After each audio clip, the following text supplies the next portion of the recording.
답부터 말씀드리면 자연분만 가능하십니다. 근데 단 수술을 한 범위가 너무 긴 경우 있어요. 한마디 고정술까지는 괜찮다. 하지만 나사못을 8개 이상 박았다. 이런 경우는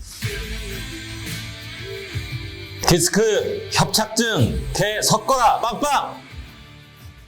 안녕하세요. 네, 안녕하세요, 원장님. 네. 원장님, 임신과 출산의 과정을 거치면서 네. 허리나 여러 관절 통증을 호소하시는 분들이 꽤 많습니다. 근데 이제 임신 전에 척추 수술을 받으셨던 환자분이 혹시 자연분만을 해도 문제가 되지 않는지 아니면 제왕절개를 해야 하는지 궁금해하는 분이 있었습니다. 혹시 척추 수술이 출산에도 영향을 미칠 수 있나요? 답부터 말씀드리면 자연분만 가능하십니다. 수술을 하셨다 하더라도 다 하실 수 있으니까 걱정 안 하셔도 될 것 같고요. 허리 아래로 이제 마취를 할 때 허리 쪽에 척추 마취를 하거든요. 척추 마취도 이제 수술한 부위 그 바로 윗마디나 포인트를 잘 정해서 그렇게 하시면은 허리 아래로 마취하는데 전혀 문제가 없으시고요. 물론 이제 조금은 이제 숙련된 마취과 선생님의 차이들도 물론 있을 수는 있죠. 근데 마취과 선생님도 요즘 뭐 다 마취도 잘 해주시고 하시니까 전혀 문제 없으세요. 근데 단 수술을 한 범위가 너무 긴 경우 있어요. 한마디 나사목 고정을 하셔도 자연분만 가능합니다.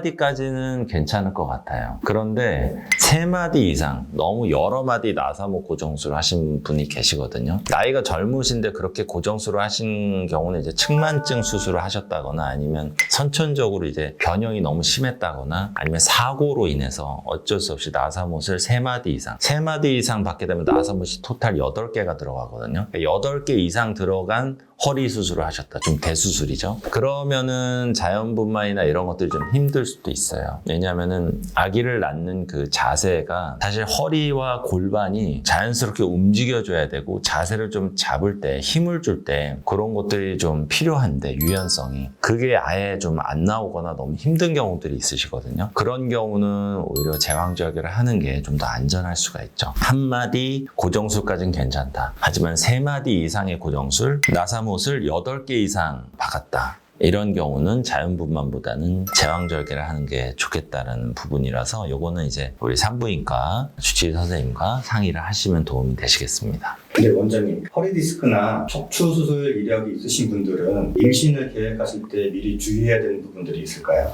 이것도 예전에 한번 말씀드린 내용인데요. 그쵸. 우리가 요즘 저출산 시대에 아이를 또 낳고자 희망하시고 준비를 하시는 우리 어머님들이 또 많이 계세요. 어떻게든 이제 잘 아이를 이제 낳기 위해서 준비를 하는데 그 중에서 여러 가지 준비들이 있겠지만 저는 가장 제 입장에서는 늘 강조드리는 게 허리 준비예요. 왜냐하면은 몸무게가 늘잖아요. 임신을 하면. 그런데 임신 중에 몸무게가 늘면서 조금의 디스크 초기가 있었는데 그게 악화가 되는 경우들이 굉장히 많거든요. 그럼 악화가 돼서 허리가 아프죠? 막 다리가 막 땡겨와. 그래서 병원을 가면은 병원에서 해줄 수 있는 게 거의 없어요. 왜냐면은 주사도 맞기가 힘들고 임신 중이니까 주사 약물이나 이런 것도 안전하긴 하는데 물론 맞으셔도 돼요. 근데 아무래도 좀 약물 자체 부작용이라던가 합병증 이런 것들이 걱정이 되시잖아요. 우리 의사들이 이 정도 주사는 안전하다고 말씀드려도 우리 산모들께서 안 맞으시는 경우들이 많고 그리고 모든 먹는 약과 주사는 100% 안전하다는 건 없어요. 체질적으로 그런 부분들에서 취약하신 분들은 부작용으로 나타나는 경우도